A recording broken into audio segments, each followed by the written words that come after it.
ով ինչքանով է ինքնուրույն, ով ինչքանով է քաղաքական, ով ինչքանով է Երևանցու շահերը սպասարկում, բայց այդտեղ ոչ մի արտառոց կամ սենսացիոն բան չկա, հանրային խմբակցության են հավաքանու անդամները, ովքեր ապահովել են Տիգրան Ավինյանի ընտրությունը, այն հավաքանու անդամները հանրային ձայնի, ովքեր ապահովել են տրանսպորտի թանկացումը, կարմիր կետագծերի թանկացումը նախորդիվ, այս անգամ էլ նույն դիրքերից հանդես եկան, կամ մի պարզ բան, կամ թվաբանորեն եք վիժեցնում իշխանության բերած նախագիծը, կամ եթե ինչ-ինչ պատճառներով այս պարագայում օբյեկտիվորեն անհաղթահարելի պատճառներով թվաբանությունը չի թույլ տալիս, կա պարզ մեխանիզմ չմասնակցել եւ չապահովել քվորում։ Հիմա եթե դու ոչ մի բանով կաշկանդված չես, կառավարելի չես, հաճախորդ չես, քո համար ինչ տարբերություն դեմ կքվեարկես, թե ընդդիմադիր մնացյալ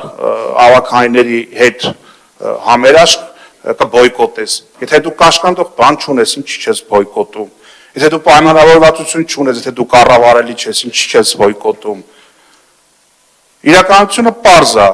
այսինքն քաղաքային իշխանությունը արդեն ոչ թե 2, այլ 2.5 օֆիցիալ կոալիցիա ունի ու պետք չի սեթևեթել, պետք է պարզ այդ մասին հայտարարել եւ ոչ թե գալ ամբիոնից խոսել խանութներ փակելու եւ այլ թեմաներից։ Ինչ վերաբերում է այդ տրանսպորտի էպոպեային, կարմիր գծերին, դե այնքան է բազմիցս ասվել, որ ասում եք բան, ինչ որ քաղաքացիներ մեզ դիմում են 17000 երևանցի ստորագրություն էր տվել, որ նիստ անեինք, ճողոպրեցիք դալիճիկ, այդ մարդկանց կարծիքը ձեր համար հեչ։ Եթե դուք վստահ եք տրանսպորտի եւ կարմիր գծերի հետ կապված ձեր ասելիքի մեջ, ուզում եմ հավականին բան անի, էլի, արտահերտ նիստ հրավիրեն 10 օրը մեկ, պետք է նույն բան անխոնջ կրկնեք գնաք։ Այո, դուք Երևանցում դարձել եք տուգանքի մատերիալ, ու այդ հասարակական կարգի պահպանության այդ հաստիկացուցակը, որ ավելացնում եք աշխատավարձերը եւ այլ եւ այլը, ժողովուրդ ուզում է մի այդքան հաստիկացուցակ էլ մյուս նիստին բերեք։ Եթե շուրջ 850 վերգետնա շարժակազմ ամեն օր շրջանառության մեջ, դուք 850 հսկող չեք պահելու առավոտից երեկո տրանսպորտի մեջ։ Կոչ ենք անում բոյկոտի, բոյկոտը աշխատում է, սկզբից ասում եք չի աշխատում։ Մեկ էլ սկսում եք բոյկոտի դեմ քայլեր անել։ Պարլամենտում գնում եք օրենքներ եք փոխել տալիս, որ դառնա քաղաքացին տուգանքի մատերիալ։ Մեկ էլ օրենսդրական փոփոխություններ եք անում, որ հնարավոր չլինի տեղական հանրաքվեի գնալ։ Ու արդյունքում ինչ ունենք, արդյունքում ունենք այն, որ դուք Երևանցում շարունակում եք տուգանել, բայց դուք փորձեք երեկոյան ժամը 18-ից հետո խոշոր կանգառներում կանգնել, տեսնել դուք, որ մտնեք տրանսպորտ, հնարավորություն կունենաք մոտենալ վալիդատորին եւ վճարել, այսինքն դուք ստեղծել եք օբյեկտիվ պայմաններ բոյկոտի համար, որ շատ դեպքերում մարդը ուզենալ չկարողանա վճարի։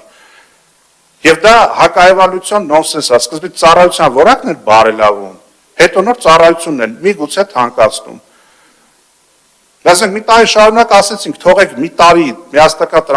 տոմսային համակարգը աշխատի, սեզոնային գործոններն էլ հաշվի առնելով վայրի վերումները, տեսնենք ֆիքսված թիվը ինչքան է Երևանում ուղևորաշրջանառության, հասույթը որքան է կազմում 100 դրամով, ծախսը որքան է, տարբերություն կա թե չկա, դոտացիայի կարիք կա թե չկա,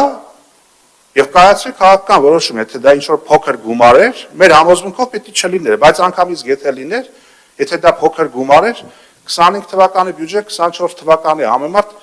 շուրջ 40 միլիարդ դրամով ավելին էր։ Ու այդ որ հպարտությամբ ընդգծում եք, որ քաղաքի սեփական եկամուտները երկրաչափական պրոգրեսիայով աճում են, բայց այդ քաղաքի այդ եկամուտների մեջ սեփական տրանսպորտը սուբսիդավորելու փող չկա, բայց ինչի համար փող կա։ Սեք Երևանի Երևանը լի քեֆ ուրախություն կազմակերպենք, գնանք հրապարակում տենց լավ ժամանակ անցկացնենք, ամանորյա լույսերի տոնավան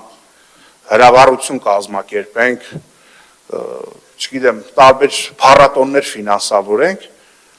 Եկել դե շինթույլտվություններ է, բանակը բաժանենք, ինչքան փող եկավ, ով էլ չհասցնի, փողի դիմաց էլի կերկարաձգենք, թող քաղաքի էկոլոգիայի հերն էլ անիծվի։ Սիրելի երևանցիներ, շատ պարզ է իրականում, ով ինչ մոտիվացիա ունի, ով ինչ դիրեկտիվաներ ունի եւ որքանով է պատրաստ թե առաջիկա ընտրական գործընթացներին, թե առհասարակ այս շենքից դուրս գալուց հետո Երևանցու աչքերին ուղիղ եւ շիտակ նայելու համար։